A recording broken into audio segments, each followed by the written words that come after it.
So let me welcome everyone here to the Kapuscinski lecture today, and especially to welcome our distinguished diplomatic corps, the number of ambassadors and members of the diplomatic corps who are here with us today. Welcome to all of you and to all of our colleagues from Central European University, students, faculty.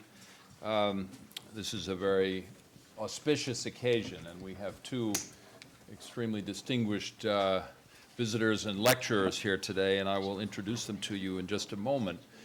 These lectures are named for Richard Kapuscinski, who was a distinguished Polish reporter and writer who covered developing countries. And the first round of these lectures was held in 2009, and they are organized jointly by the European Commission, by the UN Development Program, and by partner universities, of which Central European University and the CEU Business School are very proud to be partners today. The mission of CEU, as those of you who are familiar with us know, is very much in keeping with the theme of today's lecture.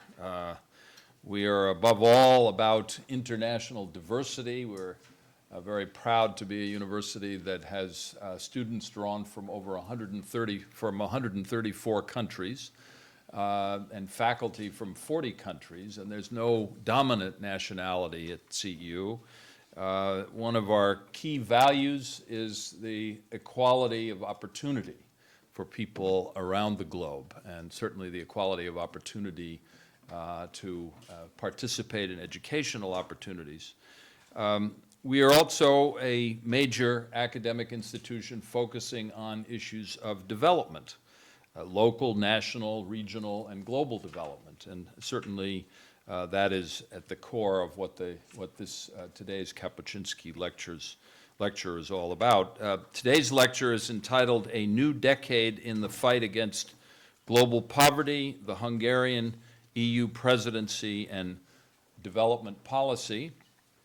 And CEU is very proud to be a Hungarian university in addition to being an international institution. And in that respect, we are pleased to be working in close support of the government of Hungary, and particularly the Foreign Ministry of Hungary, in connection with its upcoming presidency of the European Union, which of course starts in January 2011. We've had many meetings with the foreign minister and with others in the ministry, and are in the process of sponsoring conferences and seminars related to the issue of the Hungarian presidency and themes that the Hungarian government will have in connection with its presidency. But I'm here as the president and rector of CEU to welcome not only all of you, but above all to welcome our two distinguished lecturers, and particularly to give you just a very brief introduction to them. Our first speaker will be János Hóvári, who is the Deputy State Secretary for Global Affairs of Hungary. And he has been a research fellow at the Institute of History and the Hungarian Academy of Sciences. He served with distinction for many years actually, in the Hungarian Foreign Ministry. He was the head of the Secretariat of the Political State Secretary. He was the head of the section of Middle East Peace Process at the Department of the Middle East and Africa. He has served as Hungary's ambassador to Tel Aviv and Israel, and also as the ambassador to Kuwait. Our keynote speech will be delivered by a very distinguished public servant, Andris Piebalgs, who is the Commissioner for the European Union for Development, and who has a very long and distinguished career in the field of European Union affairs. He was the European Commissioner for Energy. He was just telling me how complicated it is sometimes to formulate the various policy positions in energy and explain them publicly, but I can imagine how well he did it. He has been instrumental in propelling EU energy issues into the center of EU policy making. He was, his leadership was recognized by The Economist magazine in 2009, in which he received the Eurocrat of the Year award. I suppose only The Economist could produce an award that was named that, but I'm sure it was extremely well deserved. He also received the Diamond Prize from the Regional Chamber of Commerce in Poland, and for his work in developing a cohesive European energy policy. So we are very pleased to welcome both of our guests here today, and I'm going to actually turn the responsibility of chairing this meeting over to the Managing Director of CEU's School of Business, Stuart Durant, and I will sit in the front row for a bit, and then unfortunately I'll have to take my leave after about a half an hour. So thank you both very much for being here, and please join me in welcoming our distinguished speakers today.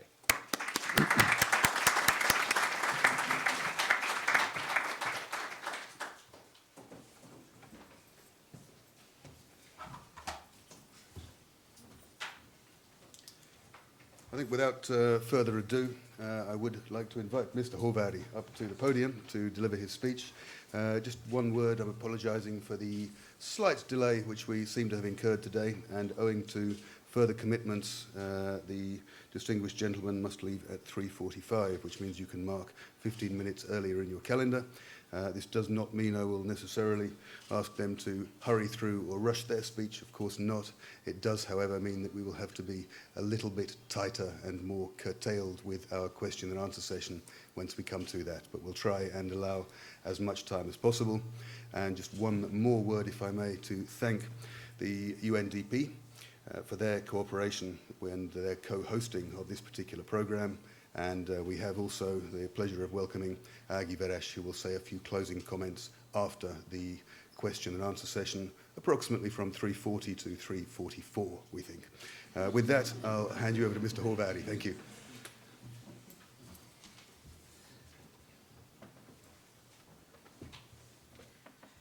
Dear President Rector, dear Commissioner Piebalgs, Excellencies, ladies and gentlemen, I am very pleased today, this occasion, to address you. The topic of my lecture is the Hungarian International Development Cooperation. It is, in a certain way, is a new phenomena in the Hungarian foreign policy. The department in the Foreign Ministry which covers these issues was established in the year of 2001.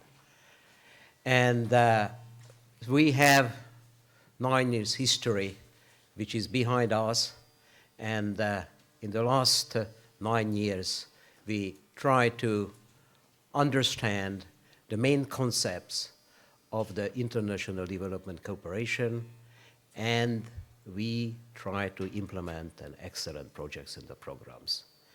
Of course, the Hungarian international development cooperation is not coming from the moon. Before it, so we had something which is a certain way. They had technically the same character what we are following, but really to the context it was a different. In the communist time, the Soviet system and the communist countries, they have a lot of international development cooperations in the so-called third world, and many Hungarians, they were active in the different projects in Africa and the different Arab countries, and they were active in the education field, in the healthcare, and a lot of construction was made by Hungarians in the special framework which was existed between certain African, Asian countries and the Soviet bloc countries. Of course, the idea and the guidelines of this policy, they were coming from Moscow, so we followed the Moscow instructions, and because that the Moscow policy wanted to strengthen its position in the certain countries. But if we go to the history back, I would like to recall that the policy of the Austrian-Hungarian monarchy times, what the Austrian-Hungarian, bureaucrats made in Bosnia-Herzegovina. That, Bosnia-Herzegovina was occupied by the Austrian-Hungarian monarchy in the year of 1878, and after it started a huge and very successful development programs. And the Austrian-Hungarian monarchy was able to change the character, the economic character of Bosnia-Herzegovina within the 20 and 30 years. Why I am saying about it? Maybe you don't know that the Hungarians, they had an important role in that kind of developments. Bosnia-Herzegovina, it didn't belong to Austria and didn't belong to the Kingdom of Hungary. It was directed by the common minister, the common finance minister of the Austrian-Hungarian monarchy. At that time we have three common ministers, the Minister of Foreign Affairs, Minister of Defense, and Minister of Finance. And one of the ministers should have been always Hungarian. In most of the cases, the finance ministers, it is not very well known, they used to be Hungarians. And the governors of Bosnia-Herzegovina used to be the finance ministers, who were in most of the cases Hungarians. And there was an excellent bureaucrat, Benjamin Kálai, who was a foreign minister for a long time. He was the Minister of Finance at the end of the 19th century. He created and he established a very special development policy of Bosnia, and they built up a lot of public places, the public buildings, they were made. And it was very successful if you read the history books, so that's it is stated. And it is a very funny, actually, when we have a new and new projects in Bosnia-Herzegovina, in many cases, the Hungarians are dealing with the restoration of the old buildings, what was made by Hungarians at the end of the 19th century. So the most famous place, the town hall of Sarajevo, it was a product of the Austrian-Hungarian monarchy development policy. That's all the building elements. They were from Hungary. The joinery ceramics are the decoration elements, and the joinery factory in Pécs are producing, again, as it 100 years ago did it. That's the different issues. I'm sorry to talk about it, but I wanted to say you that this context, it is not a very alliance from the Central Europeans. And so we were, so we do not have the colonial rule. We did not have connections with the African and the Asian countries. And in our world, so we had the experience with the different development programs. Of course, for us, the international development program started to be more and more important, and it started to be the crucial part of the foreign activity after our accession to the European Union. And of course, so we are aware of that. The international development cooperation, it is one of the most important that's the instrument of the international world or the European Union to answer the challenges of the global world. That Hungary, unfortunately, because of our past, we didn't have too much connection with the so-called ACP countries, who are the main partners of the European Union development policy. But we try to form the ties to that countries.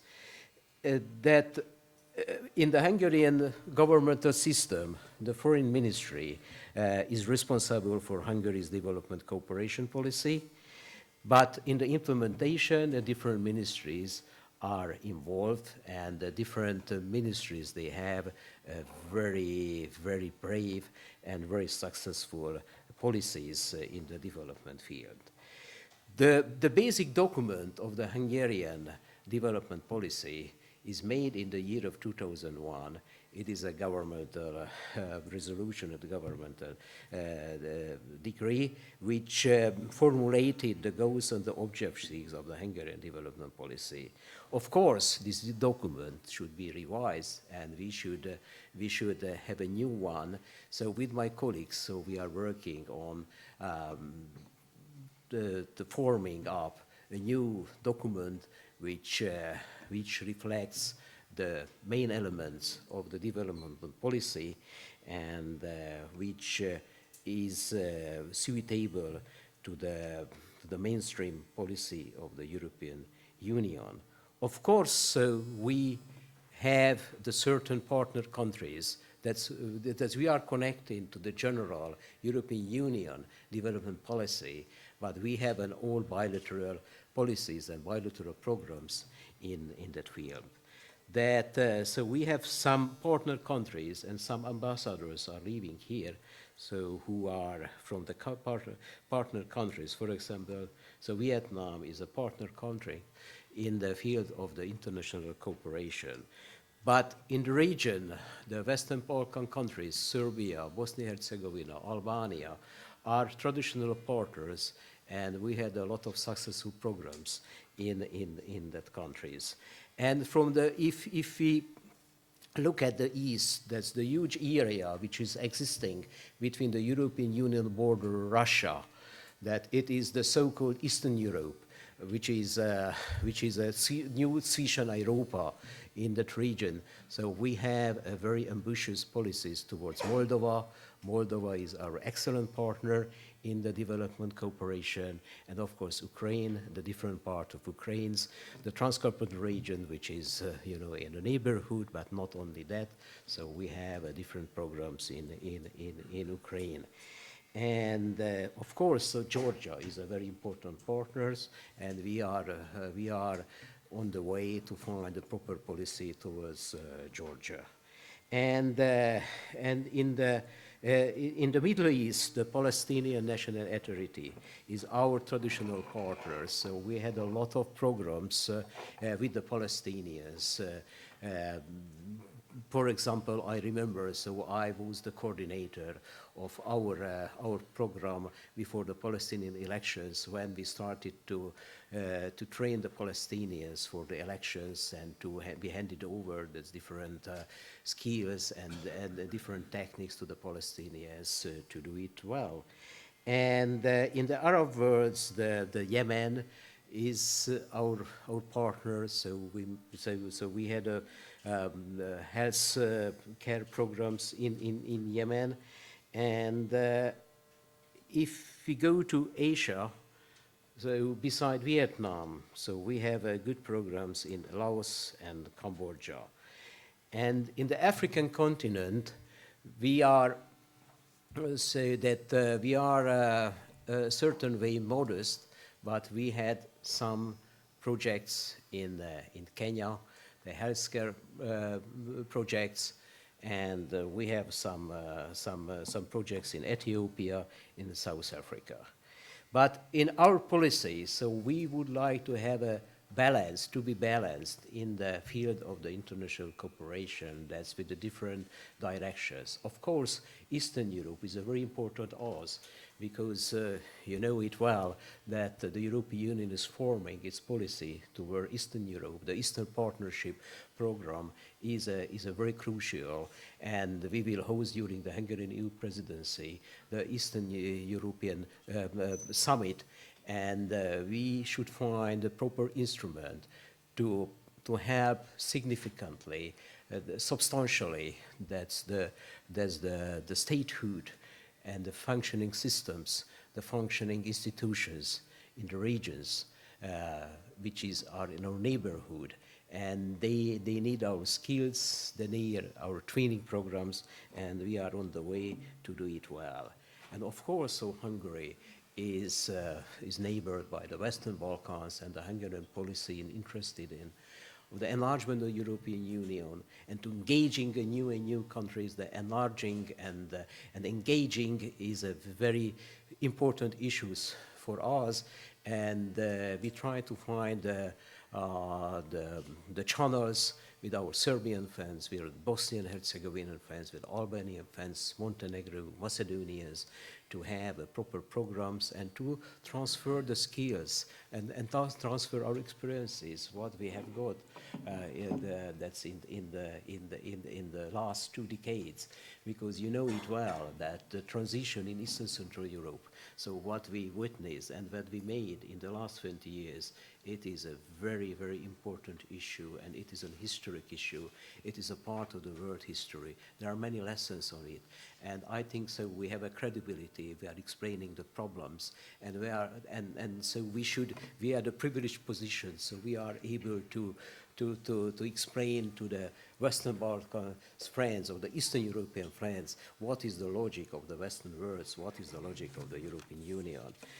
And of course, so that the Hungarian development policy based on the budget support, the Hungarian budget is the main supporter of the Hungarian policy, that the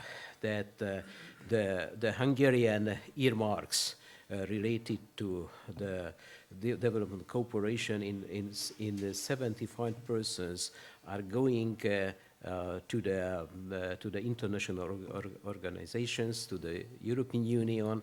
So we are the contributors of the European Development Fund, the World Bank, and UNDP, ABRD, and others. That means that Hungary is an international field, is a very important contributor of the international development policy. So I do not remember exactly the size, but so we are paying every year around 4 billion Hungarian forints. It is a huge sum in the Hungarian budget, as you know it well. That means that Hungary is an important player in the international field, and we could say so we had a very significant and substantial contribution to the solution of the different problems of the world. Of course, we have very serious programs in Afghanistan. The Hungarian activity in Afghanistan is very, very important. So we have different PRT programs in the Baghlan province and other parts of Afghanistan. That Hungary is not able to fulfill the pledges related to the official development aid. So we pledged that we should reach the level of the GNI 0.11, so that we couldn't reach it in the last year, but as we see, as we could close all the expenditures and all the used sums for the year of this year, so we will be near to that. But meanwhile, we should increase this sum by the year of 2015 to 0.33% of the GNI. So we are in a certain way, we are lagging behind our promises, but as I see that this year budget is despite of the restrictions what we had in the budget policy, that there is a certain increase, and I think is a very important turning points. During the Hungarian EU presidency, that we would like to raise on one important issue, that one of the priority of the EU presidency, the water issues, the water management issues, the cleaning of the water security. I mean, that's to cope with the floods, and of course we should keep the sweet water and the clean water, because the water is the future. With the water, there is no development, there is no future. We should keep the water for our children, and I think the water policy, the proper water policy, is one of the key elements of the sustainable development issues. Without water, there is no future, no growth, no development.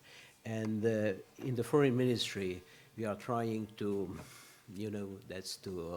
to close the wording of the Hungarian water paper. That's which is concludes and which will have all the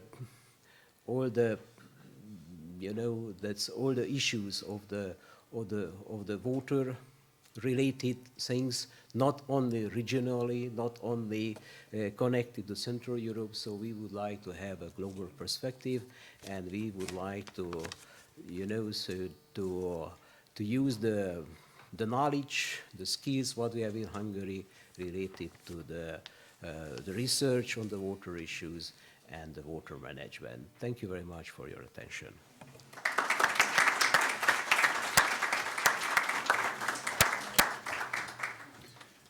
I'd like to thank Mr. Hóvári very much for that fascinating insight into the Hungarian perspective on international aid and development. I could see that some of you were already sharpening your pencils and getting ready with one or two questions. In the interests of good timekeeping, I will ask you to hold on to those until such time as we've had the pleasure of hearing Commissioner Piebalgs and his keynote speech today. I'll ask you to welcome him straight up, and we'll move into questions after that. Thank you.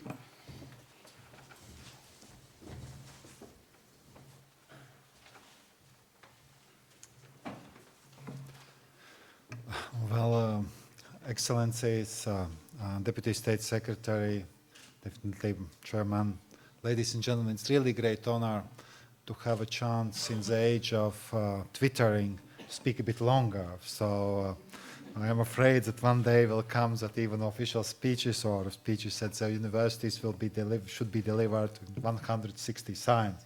So I hope I will be retired at that stage, because it's rather difficult to explain very shortly. So it will be rather lengthy explanation, but still I very much would wish that we will have the question and answer session. Well, what is behind the Kapuscinski lecture series and why I put such attention to it? Basically, there are three reasons. I will come from less important to, I think, more important to it. One stems from one of the early interviews that I have had in one of the member countries that rather recently joined the European Union. And when I was introduced as Development Commissioner, I got all the questions about Greece debt, Greece problems, but none about my real job. So as a member of college, you are able to answer your questions, but I thought, well, it's a pity that people don't know where the taxpayers' money goes. Because it's important really to give explanations. There is such a policy, there are money invested, and are results achieved. Well, we can criticize, we can be more or less proud, but it's important that development policy gets much more broader, well, public reflection, at least to provide the chance to focus on it. Second, it is what János elegantly mentioned, it is about official development aid. Because when the crisis started, economic and financial, immediately, well, you started to discuss what we should drop off. And then the easy issue is development policy, it doesn't deserve too much money, well, or we can't follow our pledges because, well, it's an economic crisis. I know that you can hide behind the crisis always a lot of things, but if we see from the reality on development cooperation objectives, it's definitely political will that only matters, because the figures we do speak does not save countries out of the deficits. Yes, sometimes we need to decrease expenses also in the areas that we believe are wrong to decrease the financing. But still, if we see UK budget for this year, for the next year, it's cuts everywhere, with exception of overseas development, where it's increasing. And UK is surviving, well, we will see politically it will be easy to defend in the parliament. But still, from the logic of you can do this, you can increase the budget for overseas aid even when you cut everything. Because politically, you don't have big support for development, but not also a lot of opposition towards it. And that relates because quite intuitively, people understand that we need to anticipate the problems. And anticipation means that, well, you try to deal with the issues before they really make a headache. And one of the issues today we are dealing is printer cartridges that could be used as a terrorist instrument. Well, we will find very efficient system how to control the cartridges and will not allow to post them. Well, we will do something next, will terrorists come with another thing, and we will again find a way how to control it. But it is a rational way to deal with this because it costs a lot of money. All the controls will cost a lot of money. And then if I see with all the challenge that we face with terrorism, with migration, with the starvation in a lot of places in the world, it's all related to poverty. So basically the answer is, if we manage really to alleviate the poverty and eradicate of the poverty, we will not need to fight against cartridges being sent from Yemen to, well, Europe or United States. We will have a completely different situation. And I think people understand this. They're not very outspoken of it because, well, the cartridge will not be addressed to me, perhaps. So it's not for my family. I understand that it is danger for society, and it would be good if my government would address this in cooperation with other governments. But, well, it's not the biggest priority, as I see, as individual. But as a society, I believe, if you ask the citizens, as a society, you will see poverty eradication globally a huge issue. They would say, yes, it is. So that's why I believe that we need also in the next years, and Hungarian presidency in a way is watershed, really to reflect on development cooperation policy and really to demonstrate that we have achieved substantial results. Why I mention Hungarian presidency? Because during Hungarian presidency there will be United Nations event on least developed countries. And if I see the dynamic for least developed countries, well, we can't have nothing to be proud of. The list for the beginning was 24 countries, now it's 49 countries. And only 3 countries have managed to get out of this list. It is Botswana, Cape Verde, and Maldives. Well, with due respect to their efforts, they are not the biggest countries. So basically, we face this even more grave forms, this issue. So we need to address the issues. Richard Kapuscinski definitely is a well, good name tag. And why it's good name tag? Because he was not indifferent for the global problems. And that way we call this cycle of Richard Kapuscinski lectures giving somebody's name that really cares, as we do all care about this. So basically it could be any of us that's the name we could use. But, well, he managed to be more popular than I am. So that's why it's Richard Kapuscinski.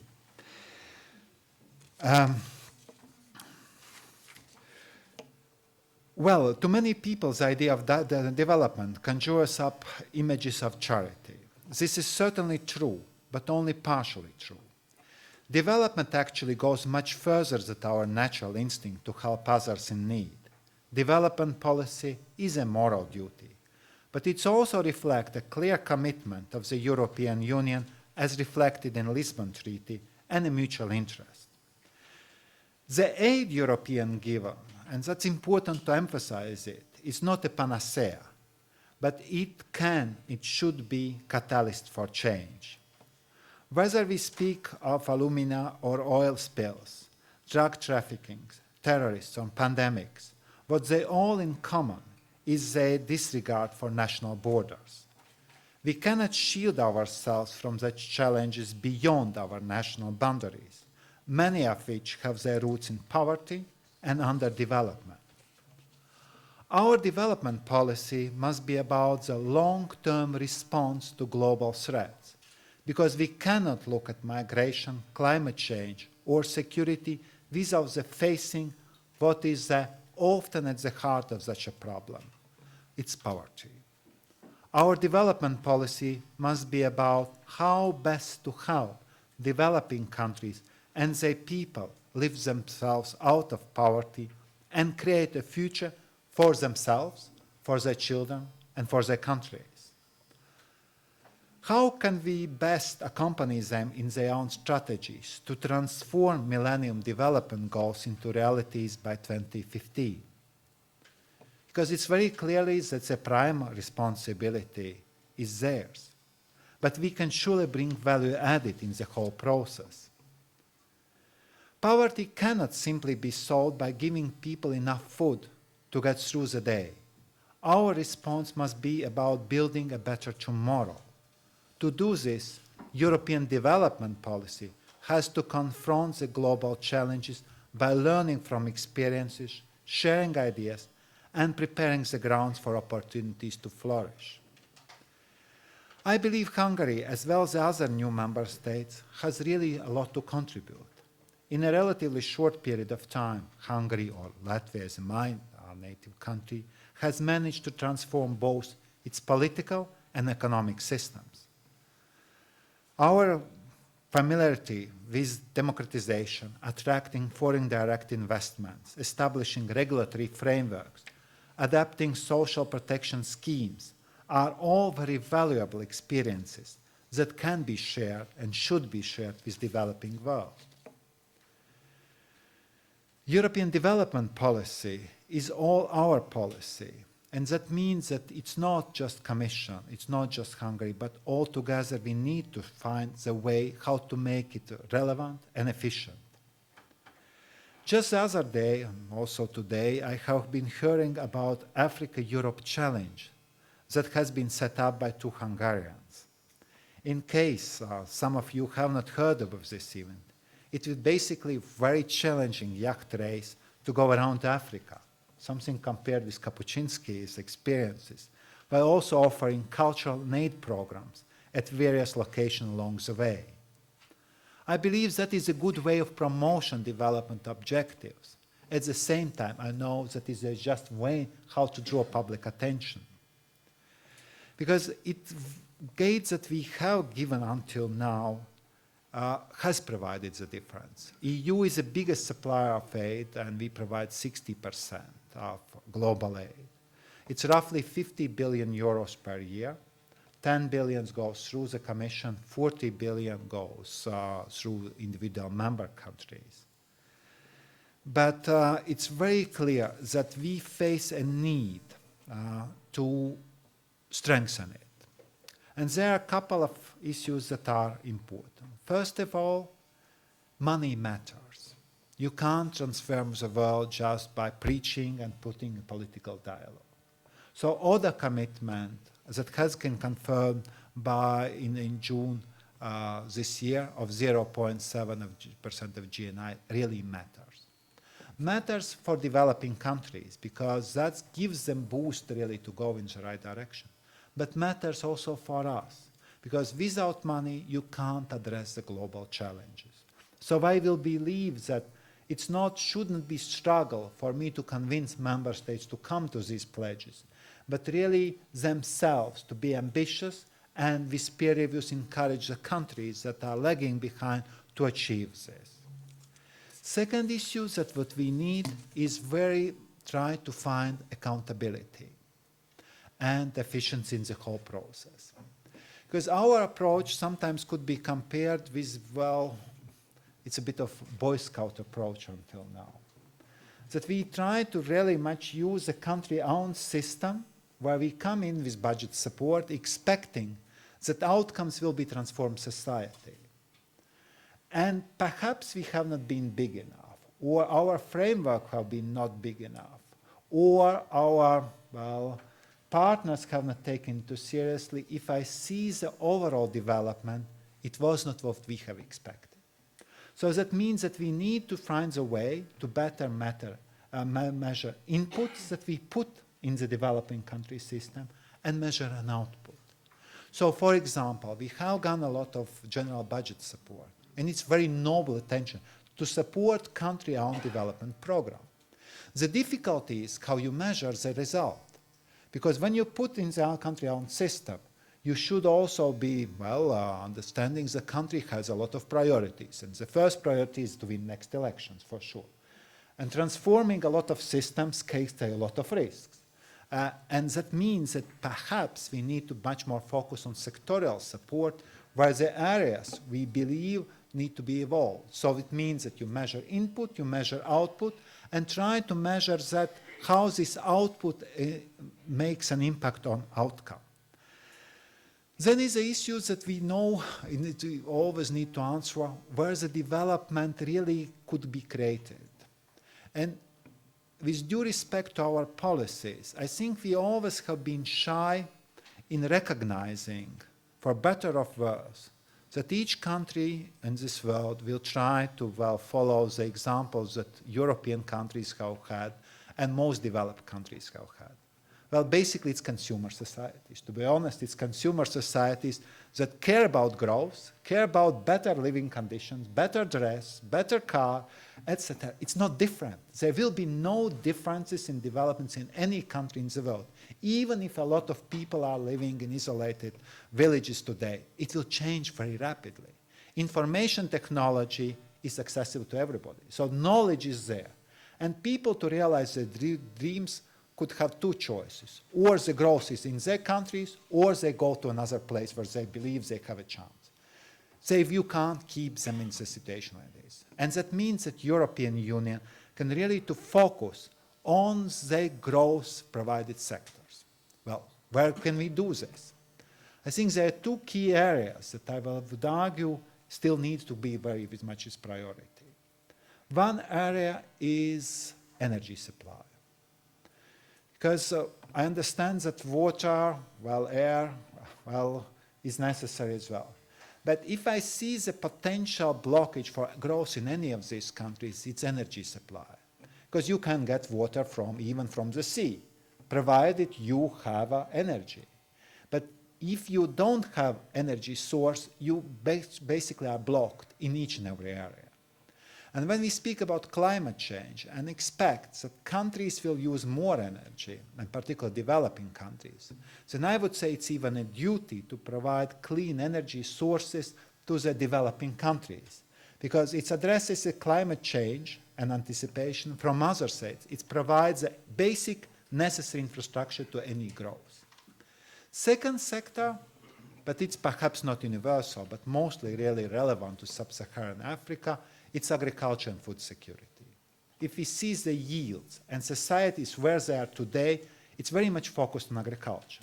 The problem is that this sector has not had sufficient attention because we believed that it's not so important, that global markets will react and there will be a miracle in development, that somehow these countries will jump from the agricultural development immediately into industrialization. And it never happened. Our societies went through this agriculture.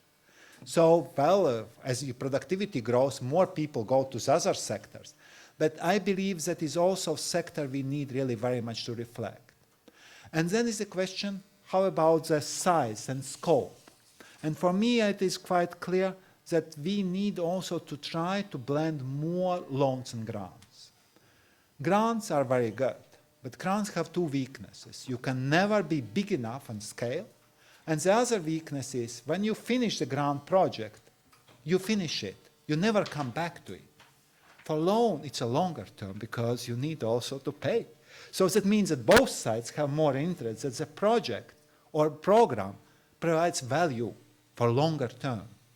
And that I think it is answering also this need for more accountability and also more predictability, because you can very much construct the programs in this direction for years to come.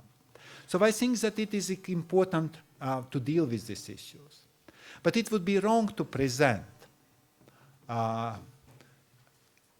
development cooperation policy only as a technocratic matter, as I said. Well, there is definitely soul in it. And so is democracy, human rights, and governance. I understand that it is always that we have lost a bit of credibility talking with developing countries, and sometimes they say, well, it is just preaching about it. And I would say it's not, it's wrong. Perhaps we use sometimes wrong vocabulary. We have been more professor style. But I am afraid that no development is possible with these fundamental things. And why I could argue that it is crucial element, because I have lived in totalitarian society. I have seen all the drawbacks of it.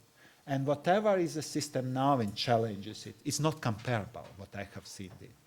And I would say the political development in my country, where majority of people have lived through this, clearly corresponds what I'm saying, that without democracy, human rights, and good governance, you have no chance for development. And here the engagement of countries is crucial. So that means that we don't need to lose a dialogue and just come with technocratic solution. We really need to encourage governments to develop good practices, really to get credible governance.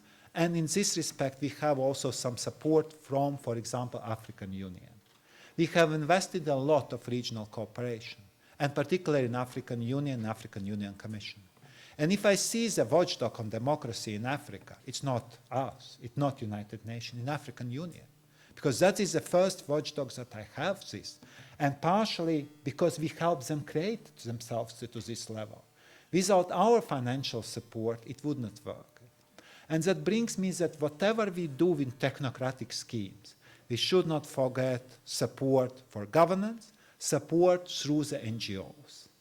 Because part of our strength in our society, sometimes perceived as a weakness, is very strong civil developments. And that means that I could be criticized anytime, any place. But, well, it is part of the price for stability we are paying. And sometimes, well, politicians always complain that, well, sometimes they complain, not always, yeah. Sometimes complain that they are criticized too much. Well, but if I see that society is giving the balance, well, what's the problem with it? And I believe that NGOs, it will stay as an important part of our development policy, because that brings diversity. That is response to diversity in society. We are not quite the same. We don't think in the same way. We believe in the same principles, but acting, dealing with the issues, you can do very different ways with different groups. And I think using an NGO experiences are definitely crucial. Last but not least, I would address one very challenging question that János touched upon. Our particular challenge is to deal with the countries in conflict or post-conflict areas. I would mean, well, take Somalia as example. Because it's also required that in some particular cases, we need to find the way how use all the instruments together. That means foreign security policy instruments, development policy instrument, humanitarian aid instruments. There are not too many places in this world, but definitely in some cases like Somalia, like Afghanistan, and like Sudan, we really need to find a way how to use all the means for us, or to stop conflict, or not to help to develop the conflict. But I will end on it, and I believe in it, that if we will manage to create credible development cooperation strategies globally, then we really could achieve society in the world, not only in Europe, where we would say the possibilities for conflicts, for misery, will be strongly, strongly reduced. And we could achieve something that, well, philosophers dreamed about, like Sun City on this. Not exactly as they saw it, but to see the society that is more friendly towards individual, and where the individual matters, and at the same time, society matters as well. So I believe the development cooperation policy is one of the cornerstones of EU policies, and I hope very much that during Hungarian presidency we will have a chance really to advance a bit of it, because it is really a huge challenge. It's not a simple thing, because there's a lot of factors involved, and most importantly, that the trust between North and South should be established. And that sometimes makes me a bit painful, because I am not North classical. And Hungary is not classical North. We never had a colonies. We never had contributed to slavery in any way. but we're seen as a North because we are seen as a rich. And I think that success could be done if there is better understanding between North and South. And in this respect, the summit in New York was not bad. If we see the outcome document, it was common work and it been agreed of a consensus. And there will be not so much blame who is responsible for poverty that exists in the world. So it gives also the quiet optimism that 2015 we will be close or achieving Millennium Development Goals, and we would have a system that really could bring us closer not only alleviation of poverty, but also eradication of poverty. Thank you very much for this opportunity.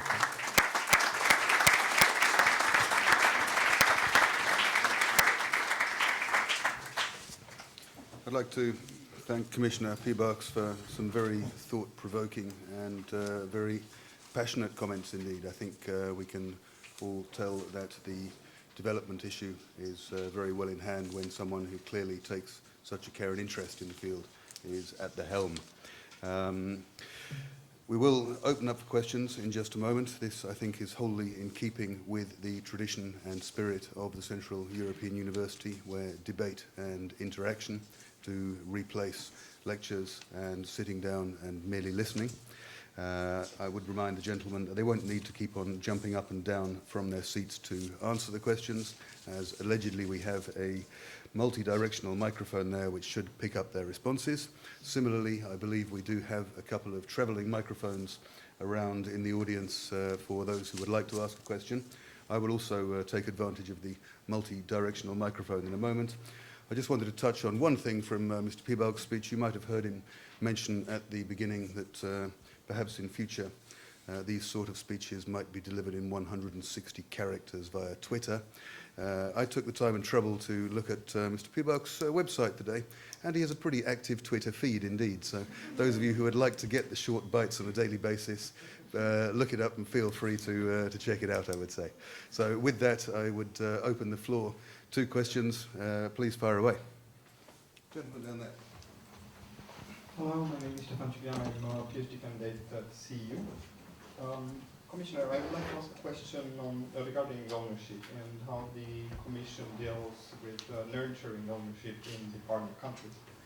I think for somebody who works with the EDF and with the country strategy papers, etc., whatever it involves, and especially the part of implementation, it comes not as a surprise that many of the commitments that these governments take are not in fact followed through, and so basically we have a problem with implementation. This could somehow suggest two things: either that these governments agree to something that they don't really consider serious, or that even if they consider serious what they agree to, there is somehow a disconnect between the governments and societies that they rule over. So my question comes here: how is the Commission engaging the local environment? And here I'm not talking about the government or the NGOs. The NGOs, as we know, they are also derived a lot from the Western model of how development and society should be organized. But I'm more referring to how the Commission deals with interacting with citizens and with the traditional authorities. Thank you.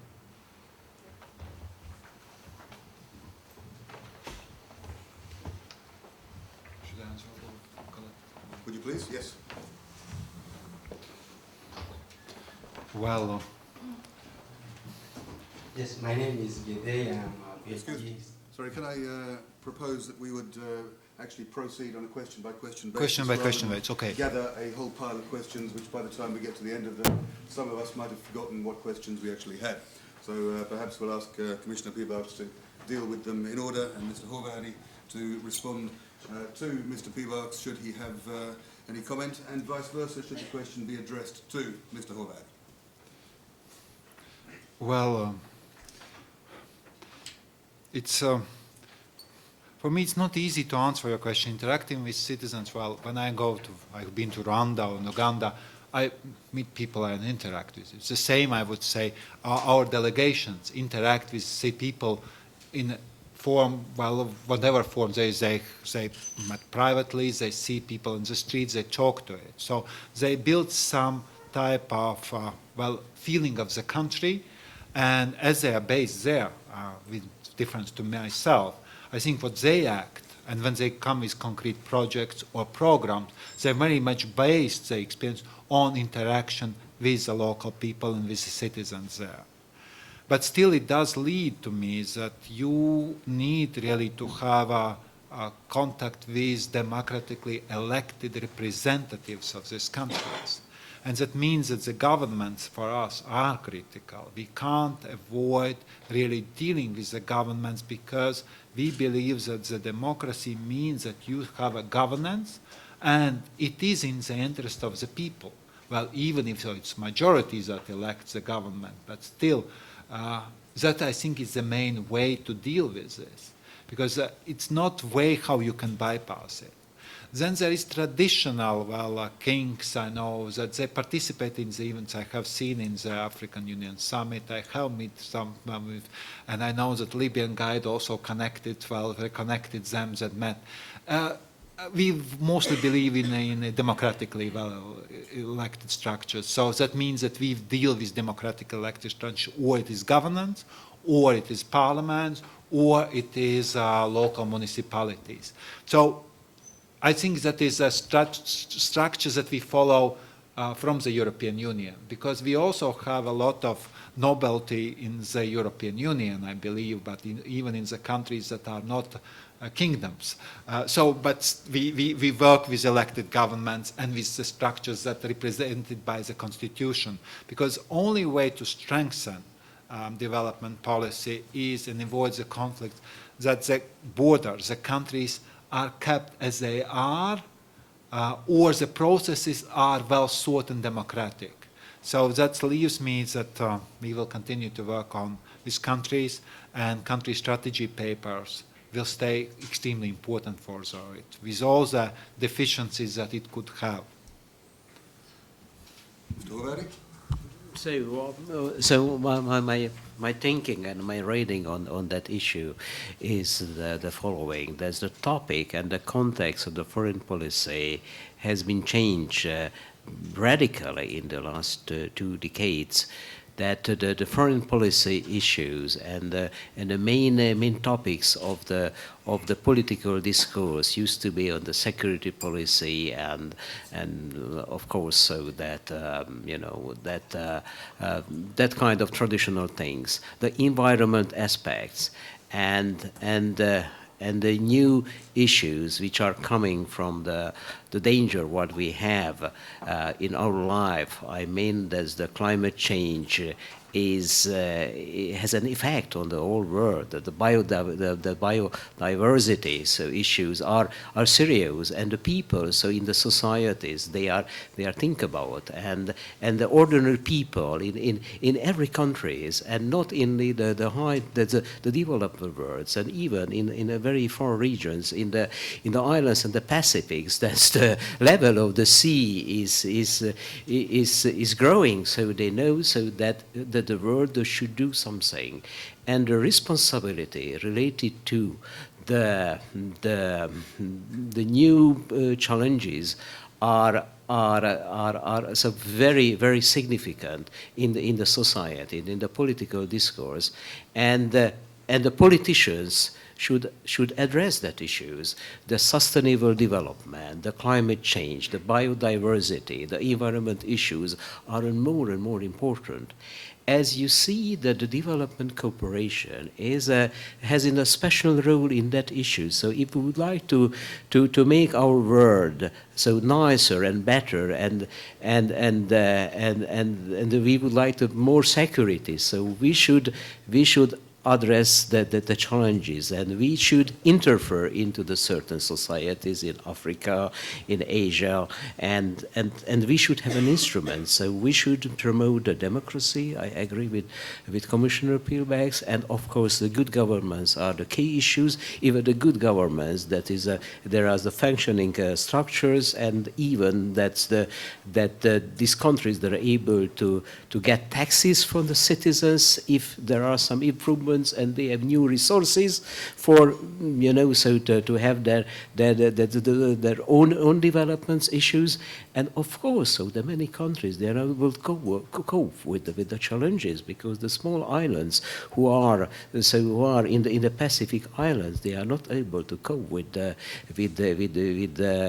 raising water. So they need help from the international community, and the international development cooperation is a global issue. That Commissioner Piebalgs mentioned, the European Union has a very important role. So we are the most important player in this field, but we need a coordination in the global coordination, and the main body for it is the United Nations, because all the important countries, not only Europeans, China, Brazil, and the different countries are together, and even the small countries. And the goals of the millennium, the MDG, that's the Millennium Development Goals, are very important. And all the world should work together, to achieve the goals. And during the United Nations General Assembly, it was a very touchy. So when we had the speeches of the head of states from the small islands from the Pacific region. So when they talk, so they are in real dangers, and it was obvious for everybody. So we have the global responsibility. What is going on? So that it is my comment, and I like. So I am a certain way. So I try to be the student of Commissioner Piebalgs. He's my professor, because I assumed my duty a few months ago, or 3 months ago, and before it I didn't deal with the international development issues, and I trying to understand what is going on in the world, because in Hungary, so we should form our visions on that issue. So of course, so we have a general global visions, we have a European vision, but we should have a Hungarian vision, and we should explain for the Hungarian, that's the Hungarian politicians and the citizens of my country, the environmental issues. They are very important, and we have a common responsibility for that issues, what is going on, the starvation in Africa and in different parts of the region, because for example, the Sudan issue. So that what is going on in Sudan, in South Sudan, that's the referendum and the creation of the new countries. So that there are some question marks about it, and what is going on in Somalia as well now, and then what is going on in Yemen. So the world should to act together. And Hungary, we are saying, so we are a small country, but we are not so small. So in the European Union, we are in the 11th and the 12th largest countries. So that we are not so small, and we have a responsibility as we join the European Union. That means so that we have the responsibility for the common decision that's of the European Union. I'm sorry that I talk too much. I'm sorry. Please. Thank you very much. There's a gentleman there. Yes, please. I am Gedei. I'm a PhD student in the legal department, and I come from Kenya. I listened quite well, and there are two words or two issues that I thought are important on issues of global poverty related to development that I did not hear. This is the question of debt relief and the question of trade. I am raising this because I think without diminishing the importance of giving, the importance of development aid, that there are questions related to justice that could, one could say that there is you give on one hand and you take on the other hand. Why am I saying this? By and large, it is known that we have much more, we have net outflow of resources in terms of debt payment from developing countries to developed countries. Without going into whether the debts are okay and all that, but by and large, some of those debts were incurred by regimes that were not democratic, that were corrupt and all that. But I think it is important to consider whether debt relief has a role to play in diminishing or in alleviating poverty. I can give an example, for instance, with the question of Kenya. And for instance, the Italian government cancelled its debt with Kenya, but that debt was not like unilaterally, I mean, it was not cut without conditions. It was to be directed, for instance, to slum upgrading. So there is a possibility of cancelling or having debt relief that can also be directed towards alleviation of poverty. The other issue is the question of trade. By and large, I say that sometimes you give on one hand and take on the other. For instance, you mentioned the issue of agriculture. But Europe, America, the North, by and large, continues to subsidize agriculture. And in Africa, in developing countries, we were told that we have to remove all the subsidies. So we produce and we cannot sell because we cannot compete in an open situation. So the issue of international trade being a little more fair, and I could talk about concerns of intellectual property.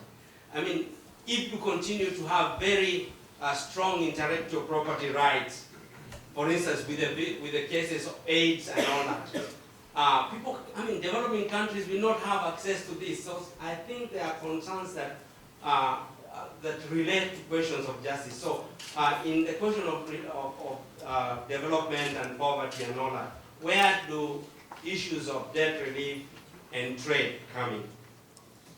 Well, I will come to it. Well, debt relief, well, for better or worse, Commission has never been able to give loans. So that was not Commission's prerogatives, and we also can't take any loan. So I think for better or worse, that's why I did not mention in my speech this area.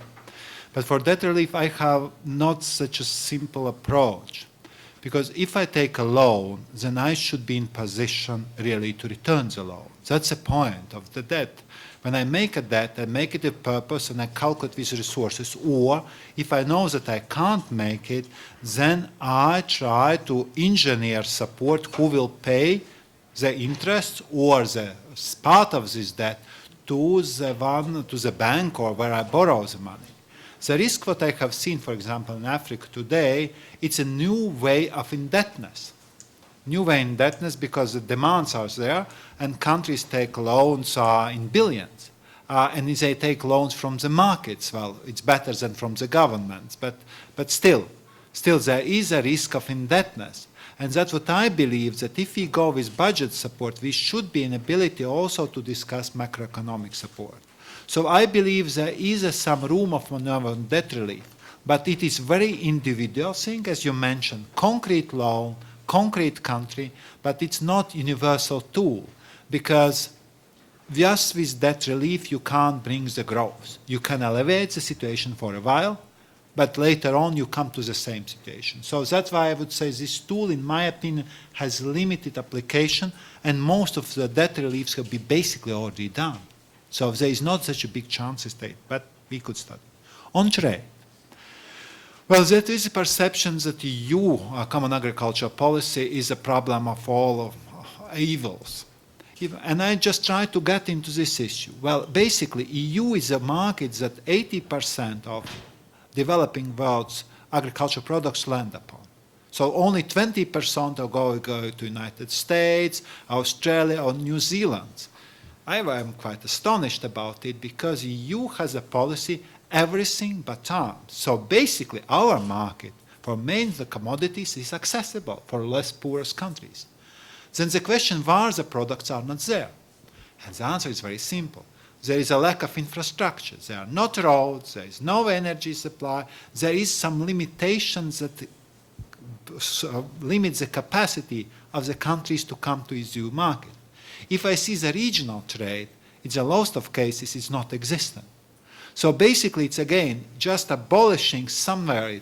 It's definitely create a new market, but it creates a new market for most industrialized. So if we will abolish the tariffs, I would say who will take part of the place of the EU producers. It will be United States, definitely. It will be Brazil, perhaps, and it will be Argentina in some cases. That's it. It will not be African countries, because they will be, with their structure as it states today, they're not competitive. So the point, if my point is, that for trade, what we are following now, that we try to develop aid for trade instruments. That means that investing in infrastructure that promotes the trade, because that's the only way how you can come with the trade.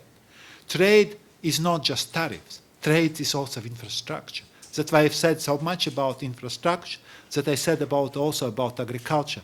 Because if the yields are as they stay today in Africa, it's very difficult to compete in any market. So the point is you need to invest in seeds, invest in fertilizers, etc. So that is part of the strategy we'll be following in policy coherence for development. But I believe that there are a couple of things that need to be focused on. That's what I mentioned for this energy issue and food security agriculture, because only with this you can create commodity trade. Last but not least, I hope that we will manage to overcome one of the stalemates in our relations with ACP countries, is so-called economic partnership agreements. Economic partnership agreements have been agreed from both sides, from EU sides and ACP countries. We have not moved too far in it, but the reason is that inside the partnership communities, there are least developed countries and there are middle-income countries. So as a result, only middle-income countries has an interest really to come to the conclusion. Least developed countries actually are not interested too much. And if there is not cooperation between the countries, we will always be struggling, because the main trade is inside the region. When Latvians are arguing that they need a Russian market somewhere, I think, look here, your market natural is EU, because EU provides the best possibilities for you. It's not Russian market for you. You will not be able to compete there, because EU market is natural, well, it's all the barriers and where the trade could strive. In Africa, regional trade is basically not existing. And I think that is where our focus should be. So not trying to somehow diminish the importance of two issues that you would mention. Trade definitely is an answer. But for making a trade, you need to make investments. And my point is, let's make investments necessary that help trade, and particularly regional trade, also global trade. For debt relief, I think we should be careful. Answer is case by case, because debt relief could not be universal. I think my country would be very happy about that relief immediately. So they would say yes. But we are not even considering this. And it's struggling. It's struggling with budget. It's increasing taxes. It's really painful. I would wish that somebody would take away IMF. We could get debt relief from IMF or from the European Union. But there is no chance whatsoever. And as a result, we come from the process where we increase our income basis and slash our expenses in the areas where we don't believe it is necessary, because we even don't consider. And that's what debt relief has, in my opinion, this danger, that you are taking a debt, and when it comes to that, you say, please give me debt relief. And I would say, let's see country by country, and not to make it universal tool, because it could make also some damage for the country. Mr. Hóvári? So that's Hungary that related to the debt relief, that we are in a very complicated situation, that in the communist time we provided a lot of loans to the many African and Latin American countries, and they are not able to pay it back, and it was not an intention to pay it back. And Hungary in the last 2 decades, we had a lot of negotiations on these loans, on these debts, and the most of the cases the Hungarian government was very generous. And Hungary, we are not the richest country of the European Union, so that we release these debts in loans, and these debts and the loans they were written down, and so that we arrange it is a very generous way with many countries, for example, with Mozambique, for example, so that they had 27 million USD debts towards Hungary, and so that we wrote it off, and we donated, by the way, it is to the country so many years ago, and we did it the same with Nicaragua and with many countries. But that's the trade issues. You are right that it is very important to increase the trading and the agricultural possibilities of the African countries. That's the competition, as Commissioner Piebalgs mentioned. It is a very important issue. So, and we know even in Hungary, so that Hungary is a very important agricultural producer. So, but we see the consequences of the competition. That the Hungarian point of view, that we have because we have a good experts of the agricultural issues. We have a lot of programs with African countries. We have that's the Hungarian experts are working in some African countries, that's to teach the people how to produce and to introduce new technologies.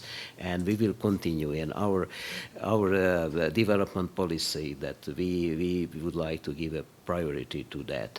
And of course that the energy issues and the infrastructure issues are key for Africa.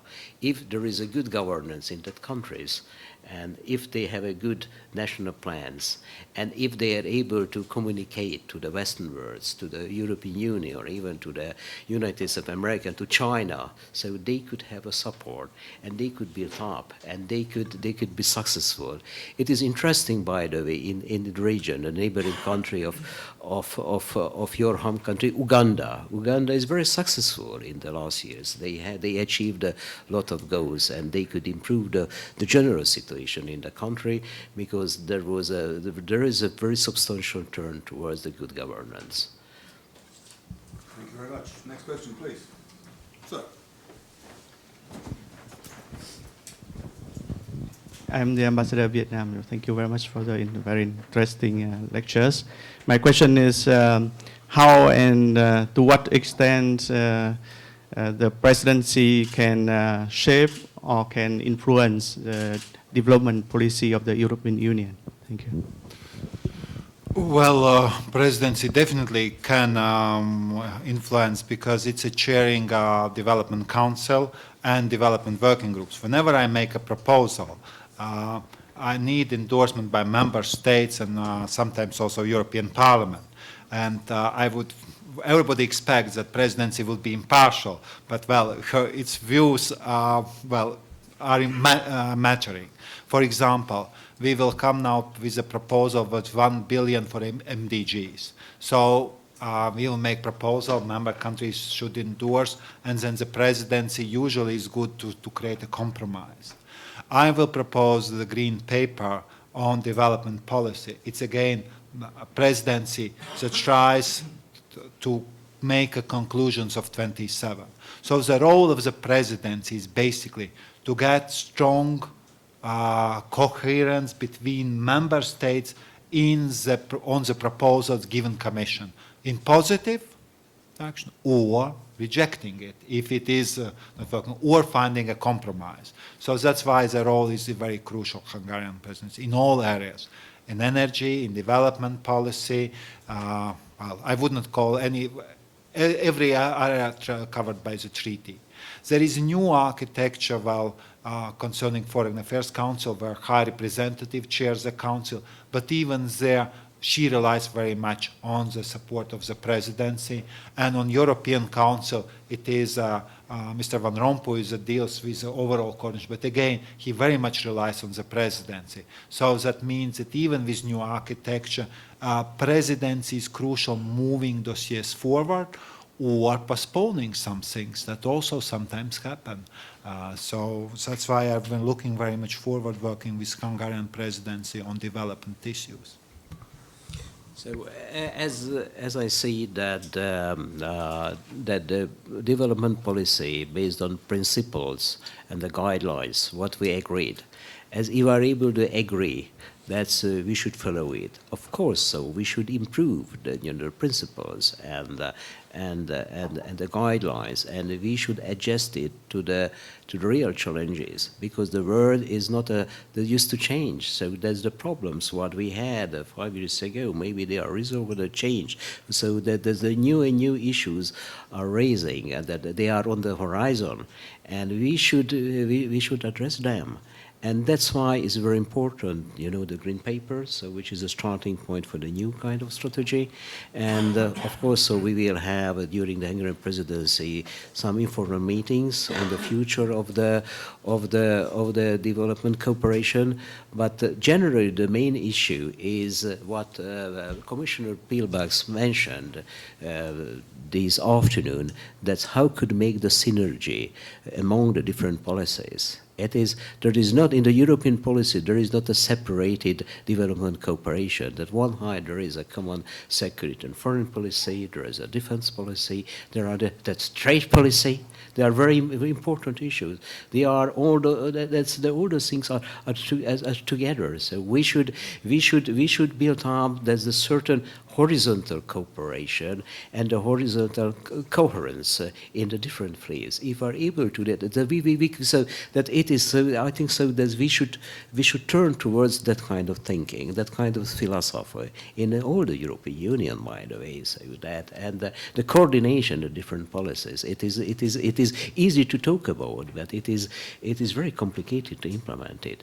And the second issue that we need a global cooperation, so that all the players who are contributors to the development policy or the trade policies and the different issues, they should act together. And I think the European Union should have a very significant role in the global arena, that to be the engine in the United Nations to achieve the MDG goals and to spread this kind of thinking.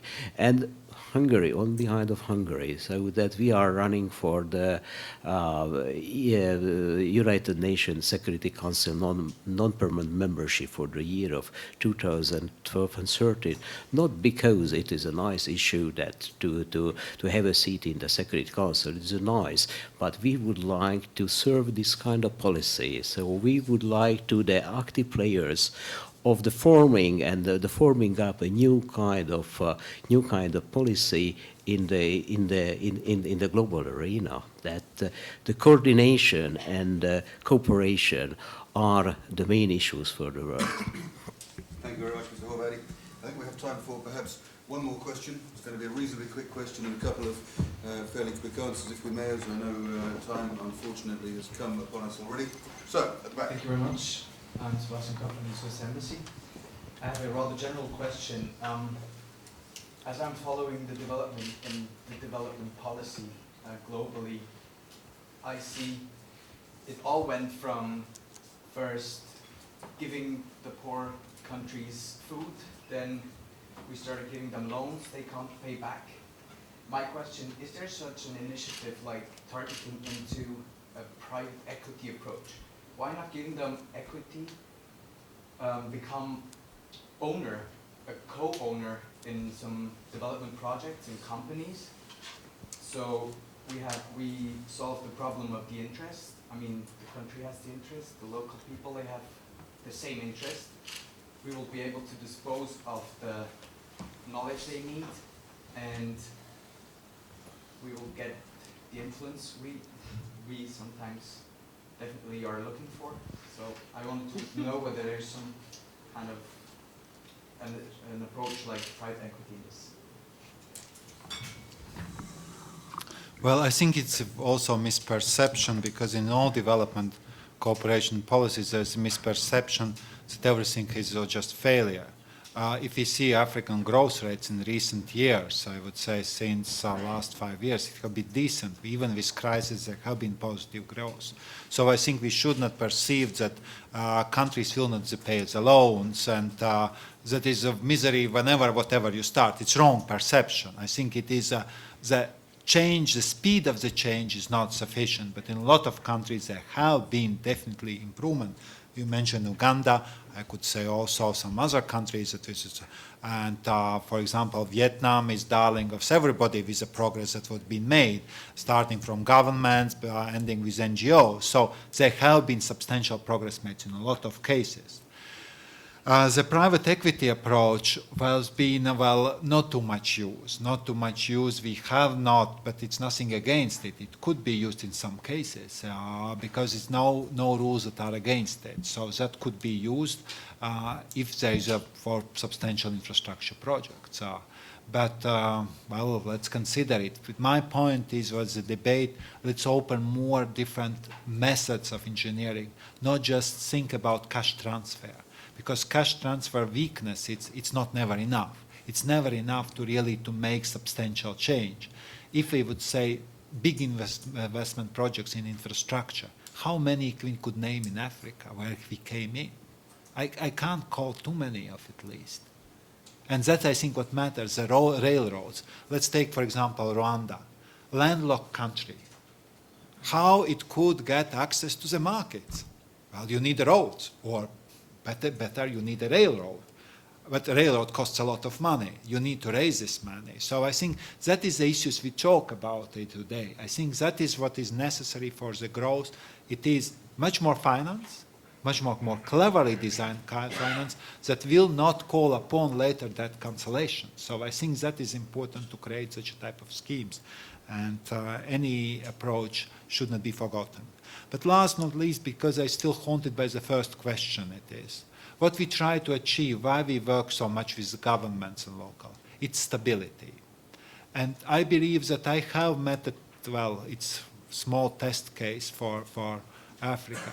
In one of the countries, African countries, that have decent development in recent years, I met a young European couple that has been in Africa for 20 years. They have been decent employees in the companies, and now they wanted to establish their own business. And they know Africa. They love Africa, and climate in Africa is quite decent, to be honest. Where they decided to make their investment? In Canada. I asked, why Canada? It's cold. They said, well, there is stability. And I think what's the point we talk about today, Africa, that the stability trend should be kept. No new conflicts, growth. And that's why this governance is so important, I believe, to create stability inside the continent and across the developing world. If the stability will be there, investments will come, we will make huge steps forward.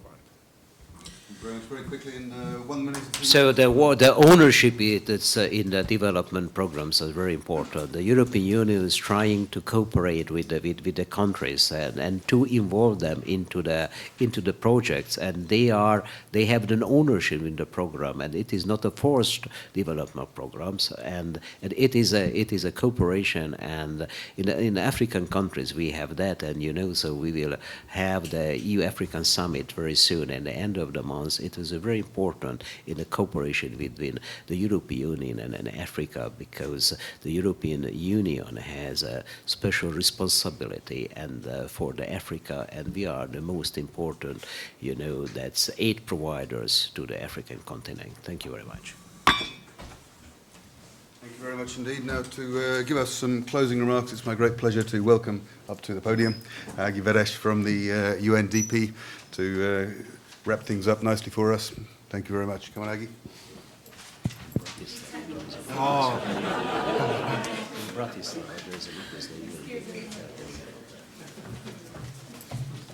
Thank you very much. I promise to be very short in the interest of time.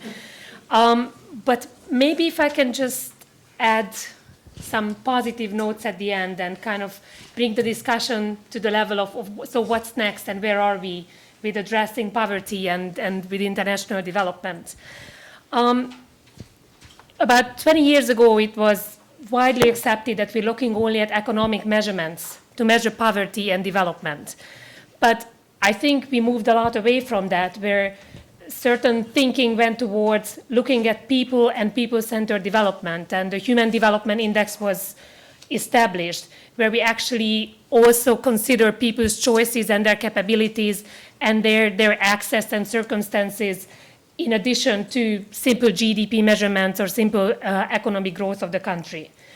And the reason I'm mentioning this, because today is actually the 20th Human Development Report that's being launched by the United Nations Development Program, and it does have some good news in it in terms of development and where we are.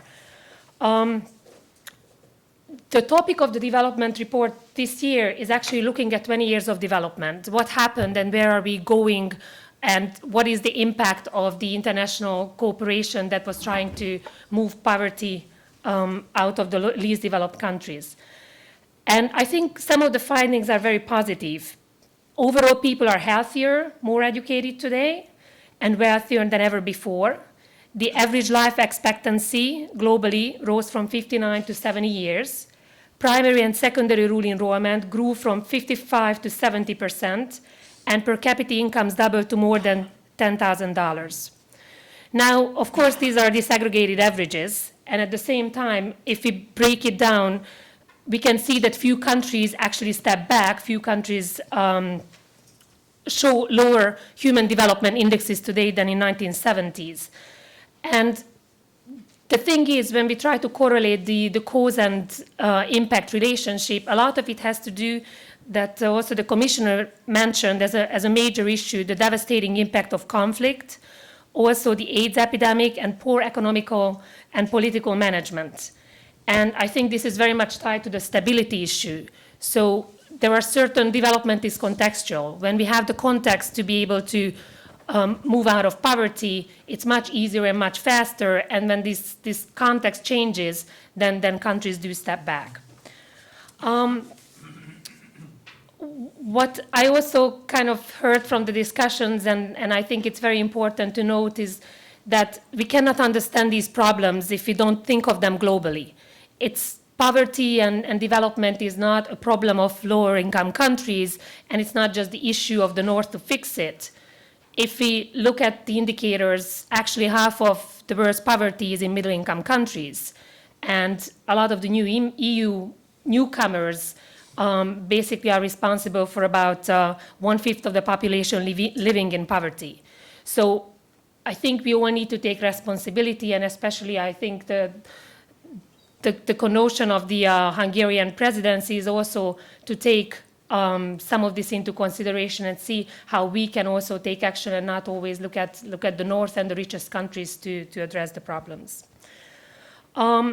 And just the last point is, of course, it's not only about money. It came back from the questions as well. It's about true engagement. We don't just throw money at poverty, but we need to engage, and it's the question of ownership at the national level, because without that, we cannot have sustainable development.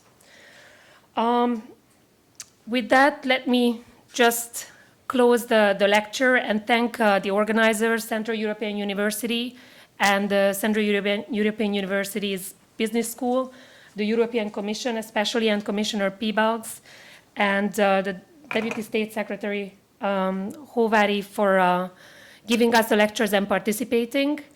And this is a lecture in a series of lectures that we're actually trying to organize in different countries and different academic institutions. And I think a lot of the discussions and the debate feeds into the development agenda that we can take forward. So thank you very much, and I think you had one last thing you wanted to do. Thank you. Thank you very much. The one very last thing, closing remarks. The closing remarks, you might say, is just to present a token of our gratitude and thanks to Messrs. Piebalgs and Hóvári for their kindness in turning up today, and another big thanks to UNDP and to Ági Veres for assisting us in doing that. So perhaps one more round of applause for the gentlemen, and then we'll let them get on their way. Thank you very much.